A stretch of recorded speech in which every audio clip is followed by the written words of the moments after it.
All right, our today lecture is computer network.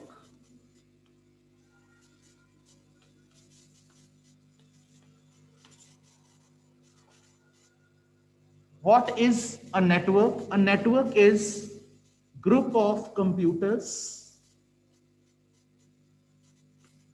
which are connected together.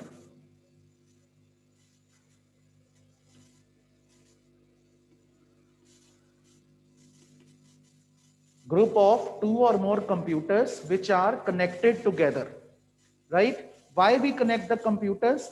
We connect the computers so that they can share the resources, they can share the information, they can share the data, right?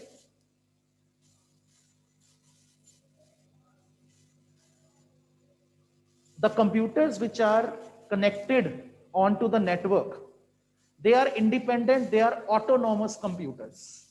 They are autonomous computers, means they are independent computers,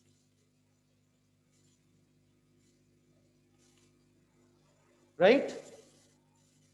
Clear? So why we create the network? We create the network so that computers can share the resources.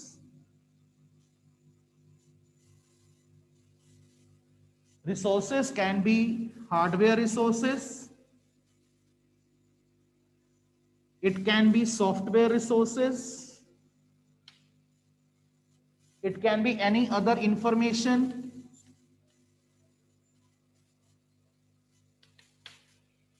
right? Computers can share data, they can share files, they can communicate with each other. Clear?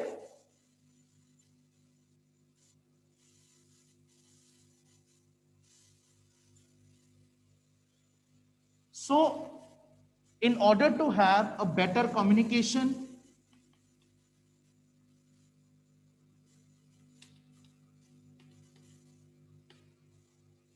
in order to share the hardware resources,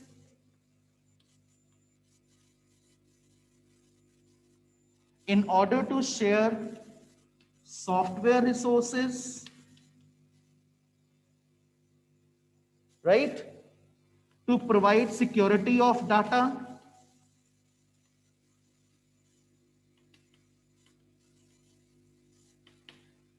we need networking of computers.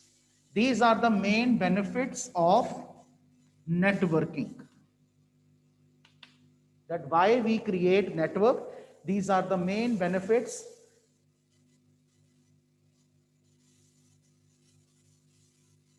That why we create network. Clear? The next point of advantage is reduce hardware cost. Suppose I have 10 independent computers, they are not connected onto the network. And I need to access the printer. So I have to set one printer along with each computer. The computers which are not on the network, they cannot share the printer. So what I will be doing, I will have to purchase one computer for each independent, one printer for each independent computer. That will increase my hardware cost. If I have 10 independent computers, I have to purchase 10 printers. That will increase my hardware cost. So when I am on network, when I created a network, I will have only one printer. That one printer will be connected to the network and it will be shared by all the clients. It will be shared by all the nodes, all the computers which are attached on the network. So see the difference yourself. Where I was at one side, I was purchasing 10 different printers. Here I am using only one printer, common, which is shared by all the nodes. So this reduces my hardware cost. So this is also the benefit of networking. You can share printer, you can share scanner. Such devices, they are known as peripheral devices. They are known as peripheral devices. Clear? Got it?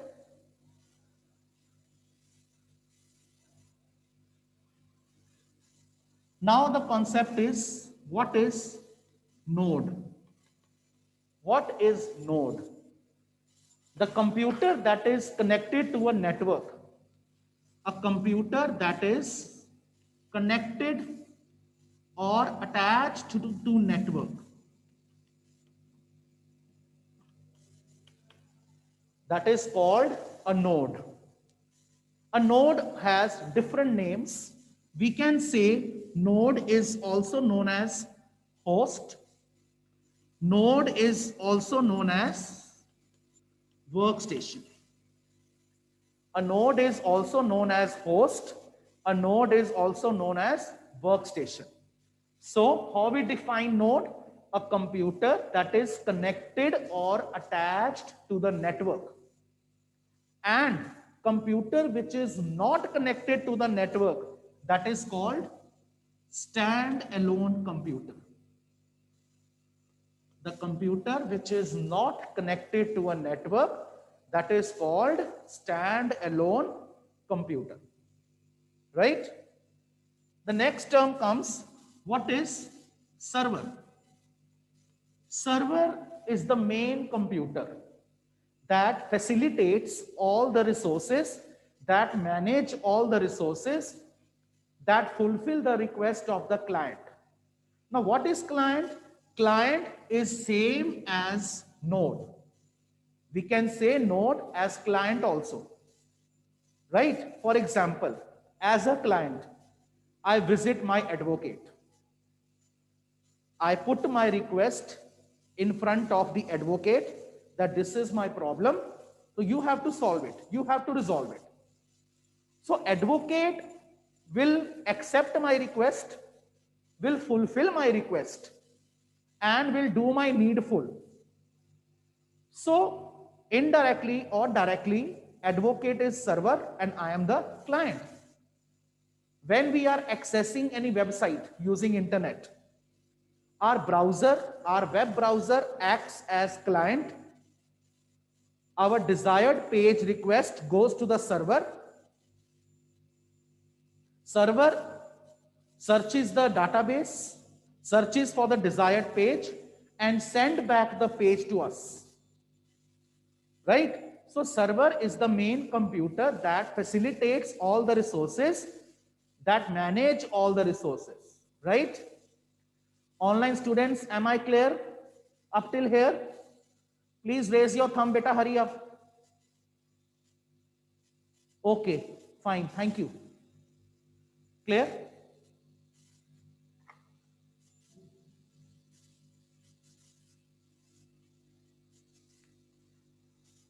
So next concept is history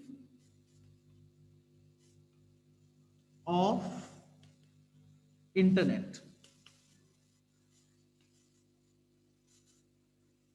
In 1969, US Department of Defense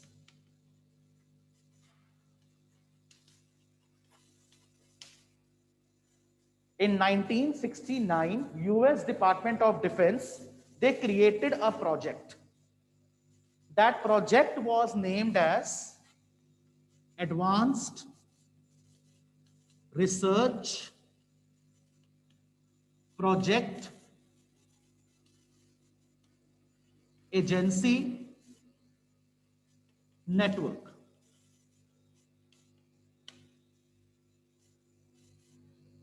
ARPANET. What you called ARPANET. Advanced Research Project Agency Network. What was the objective behind creating this project? The main objective behind creating this project was to connect computers at military and defense and in different universities. So, when computers were connected in defense, military, and different universities, later on, what happened? A more high capacity project, a more high capacity network that was called NSF.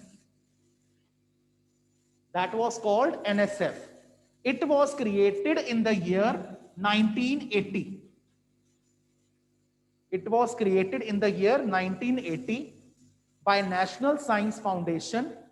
And what was the objective behind this? The objective was to connect computers at educational institutions.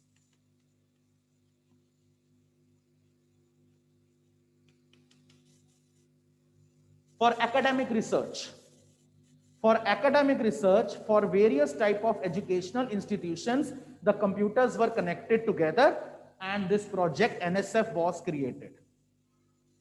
Now, ARPANET in 1969, NSF in 1980, but in these two projects, private businessmen, they were ignored. So what private businessmen they did, they created their own network. The private businessmen, they created their own network. Then finally, in the year 1990,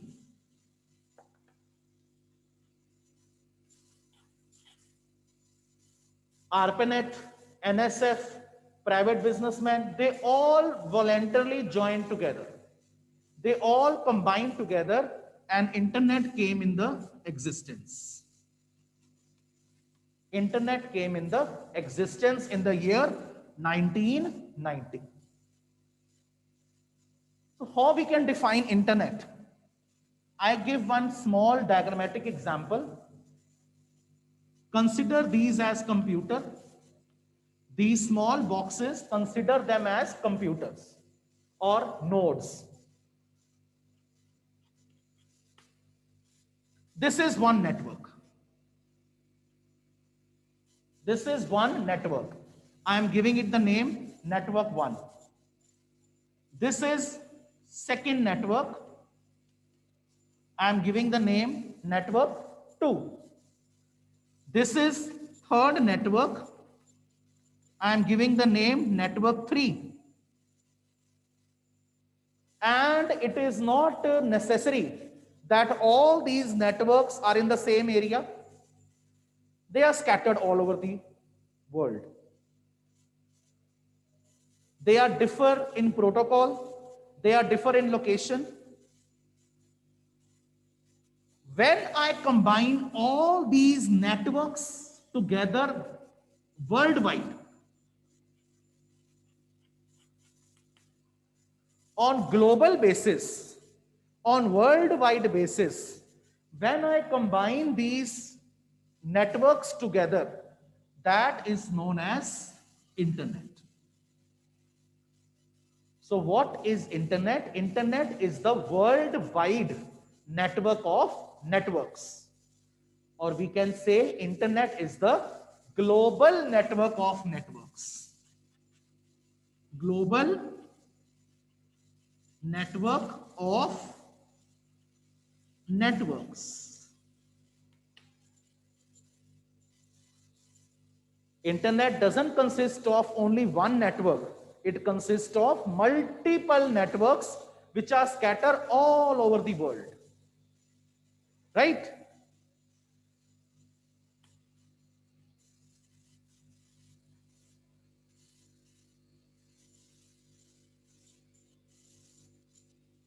Now some basic terms, basic concepts that are related to the network.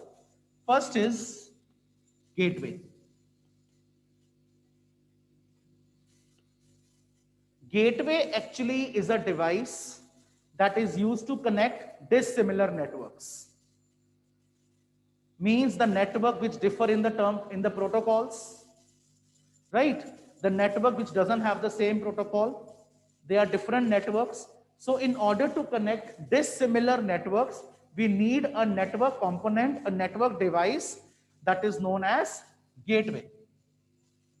Now in turn, compute network is connected to gateway. Dissimilar networks connected to gateway. Gateway in turn is connected to a central structure. Gateway in turn is connected to a central structure. That central interconnecting structure is known as backbone. The central interconnecting structure is called backbone. Right? Clear?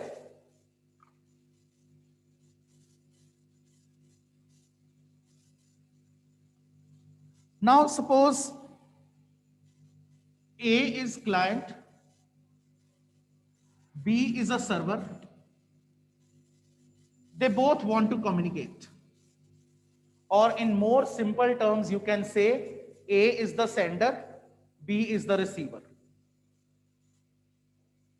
These two computers, they want to communicate with each other. Right? So before they communicate, they need a device, they need a network component that establishes a connection between them.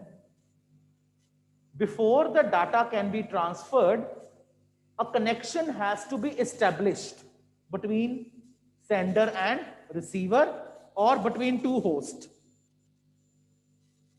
That component, that hardware device that establishes connection is known as NIU, Network Interface Unit. Network Interface Unit, or what you call network interface card. What you call network interface card. Network interface card. Right? Got it? Correlate to this. I just told you, before any data is transferred between the computers, before any communication took place between the computers, they must be connected. A connection must be established between them. In order to establish the connection, we need network interface card. I just told you. This technique is known as circuit switching. This technique is known as circuit switching. So what actually is the circuit switching? Circuit switching technique is the technique where connection between two computers is first established. When they are connected, when connection is created, then the data will be transferred. Unless and until the connection is established, you cannot communicate, you cannot transfer the data. Clear? Online students, am I clear up till here? Please raise your thumb immediately. Okay, thank you. Next is the concept of message switching. Now, what is message switching? I just explained by a small diagram. A sends the data packet to another computer. The data will go, first of all, to the switching office.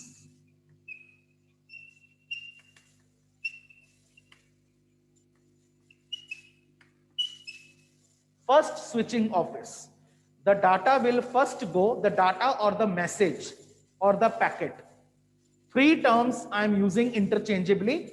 You can say data or message or I'd say packet.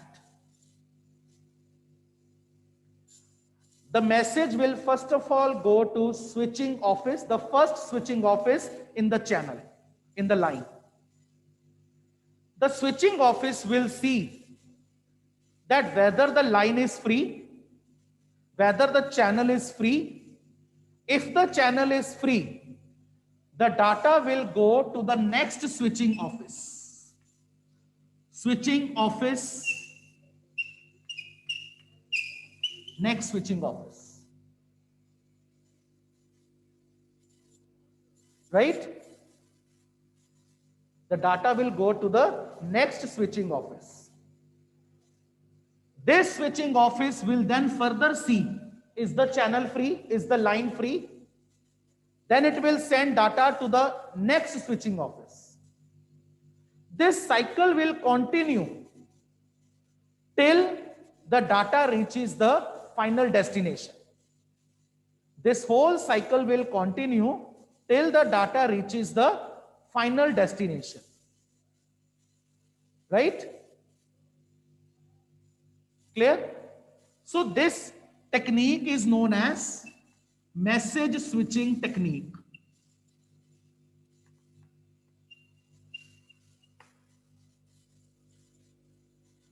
Now, unless and until the line is clear, the switching office will not send data. Switching office will keep the data secure in its buffer, in its memory, into its buffer. The data will be only released if the line is free.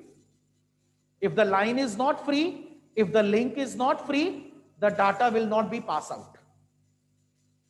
Now, unless and until the line is free, the data is stored in the buffer. And when the line is free, data is then released. So this technique, message switching, is also known as store and forward technique. Another name of this technique is store and forward technique. Right? Now, third type of switching technique is packet switching. Third type of technique is known as packet switching technique. Now, what is the concept of packet switching technique? It is almost same like message switching, but there are two main differences in packet switching and message switching. In message switching technique, there is no limit on what amount of data you can transfer. The data can be transferred of any amount. There is no hard and fast rule that only this amount of data can be transferred. Data of any amount can be transferred from one computer to another. But in packet switching, only fixed size of data can be transferred. In the case of packet switching, only fixed size of data can be transferred. Second important difference between message switching and packet switching is, in the case of message switching, the data is stored, the data resides on the disk.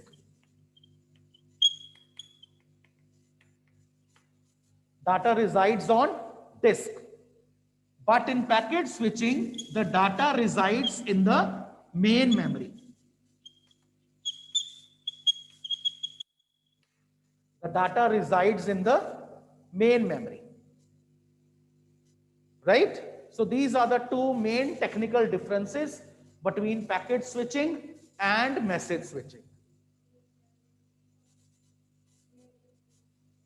Main memory, primary memory, RAM, ROM. Moving further, so these are the three switching techniques.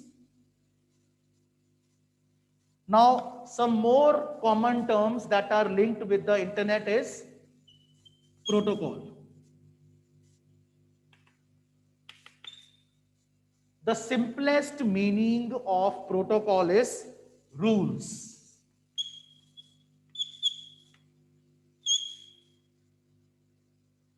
When you enter the school, you follow the protocol, you follow the rules of the school. A student has to follow the protocol, the rules that are framed by the institution. Right?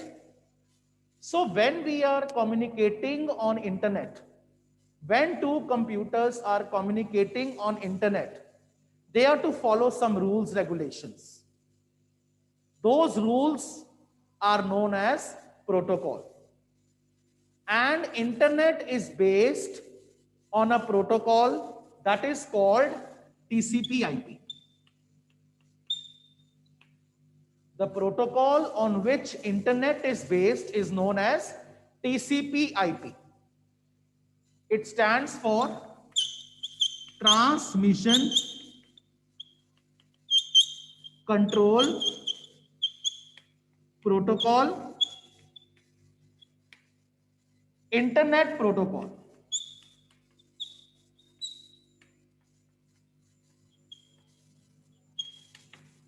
Transmission Control Protocol, Internet Protocol. Now, what actually is TCP/IP? I just told you it is the protocol on which internet communication is based. There are two protocols which are combined here, TCP and IP. Now, what is the role of TCP? What TCP will do, this is the sender and this is the receiver. At sender side, the data will be divided into small units, and each unit is called packet. Each unit is called packet. The packet will be given number. Each packet will be given a number, and the packets will be sent to the receiver. Now, while sending the packets to the receiver, the packet may go in random order. It is not necessary that first packet 1 will go, then 2, then 3. The packets can be delivered in a random order. Then at the receiver side, the packets which have been received in the random order, they will be again rearranged in proper order and original message will be framed out. This is the job of TCP. I repeat, the job of TCP, the role of TCP is to divide the data into small packets, given number to each packet, then transferring the packets to the receiver. The packets may be transferred in the random order, but at the receiver side, the packets are rearranged so that original message can be framed. Up till here is the role of TCP. Now, what IP will do? Internet Protocol. IP stands for Internet Protocol. IP will see that correct packet is sent to the correct destination address. It will check the address on the packet that this packet is for which computer on the network. So accordingly, it will route the packet to the correct destination. This is the role of IP. Suppose you get this question in 2 marks in the board examination, that what is the role of TCP/IP? Make one thing very sure, you are to explain both the role of TCP as well as the role of IP. Don't just write this line, TCP/IP is the protocol on which internet is based. This is incomplete answer. You have to define properly the role of TCP as well as the role of IP. Am I clear? Online students, am I clear up till here?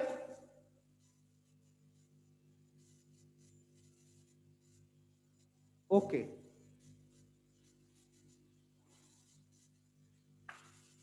Now another important protocol is HTTP, Hypertext Transfer Protocol. Hypertext Transfer Protocol. We are accessing internet, we are accessing web pages, we are accessing websites. How we can access the web pages? How we are able to access the hypertext files? We are able to access, we are able to view the hypertext files on World Wide Web via this protocol that is called HTTP. Basically, it is an access method that is used on internet in order to access the hypertext files.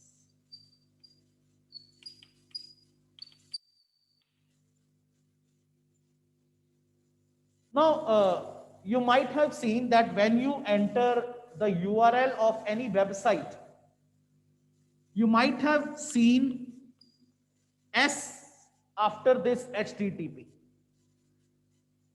If you look carefully on the URL, you might have seen this small s after this HTTP protocol. This S indicates secure connection.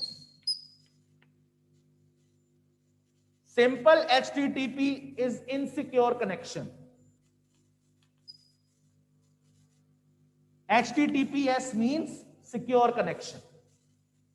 That your information is not being sent to the third party. Your information, your private information is kept private. It is not being sent to the third party. You are assessing, you are having a secure connection. This is the meaning of HTTPS. S stands for secure. Clear? This HTTP is basically based on client-server model.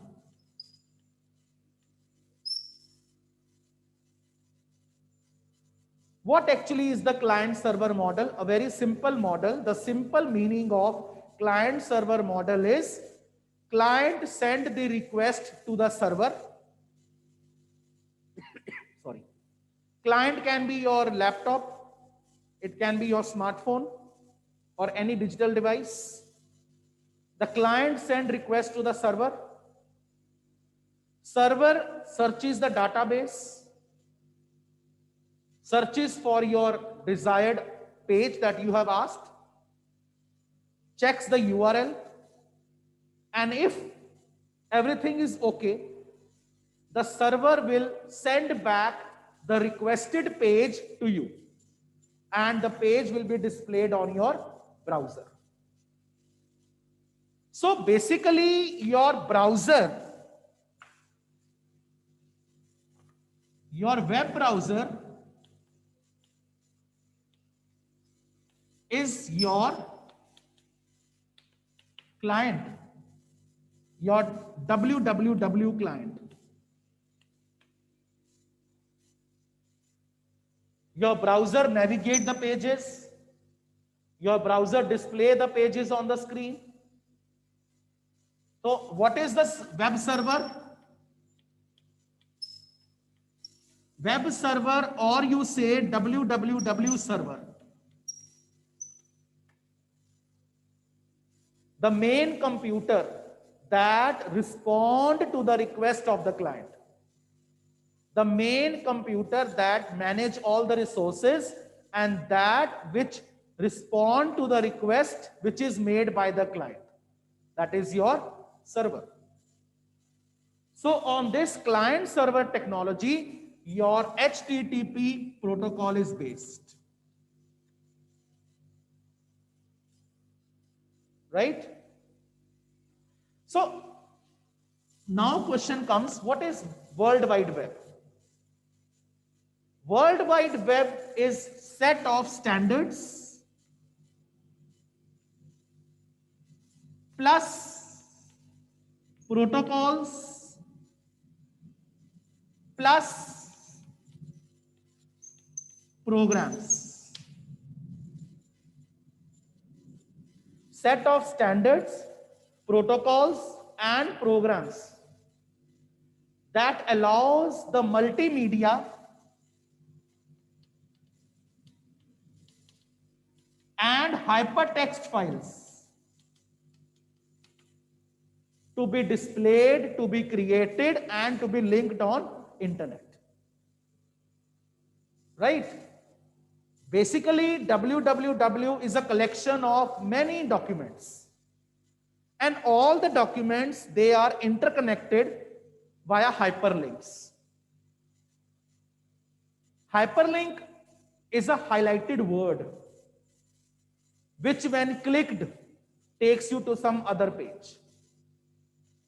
Hyperlink has three indications. How can we say that this word is a hyperlink? Hyperlink is always underlined. Hyperlink is blue in color and the mouse pointer changes to hand-shaped symbol. So when you click on that hyperlink, you get connected to some other web page. Right? Clear? Now comes the concept of web page. What is web page? The single page of the website. The single page of the website is known as web page. And what is website? The collection of the web pages. This term might you have read in your lower classes also. Web page is a single page of the website, and website is the collection of web pages. And the first page of website is known as home page. The first page of website is known as your home page. Home page is also known as top level page, or what you call index page of the website. Clear?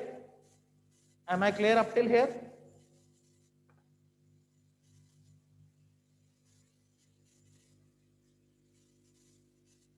Now I discuss the concept of URL. Your URL stands for Uniform Resource Locator.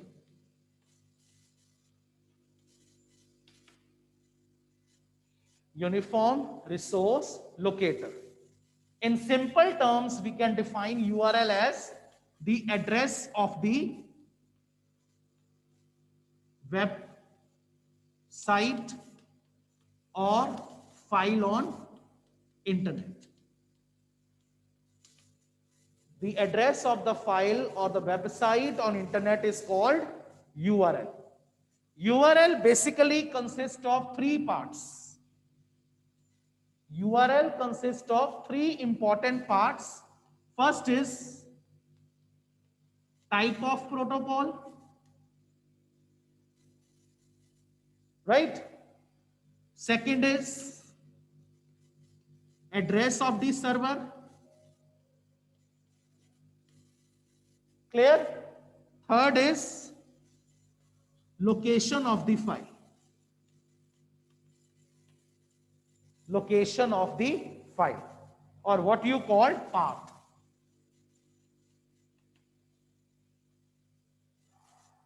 Right? Now, for example, I say http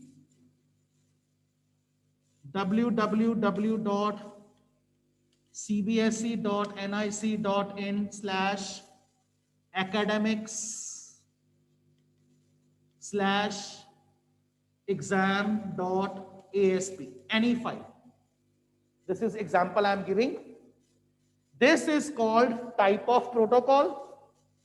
This is the address of the server, and this is the location of the file. This is the third part, this is the second, and this is the first. Right? I hope up till here lecture is thoroughly clear to everybody.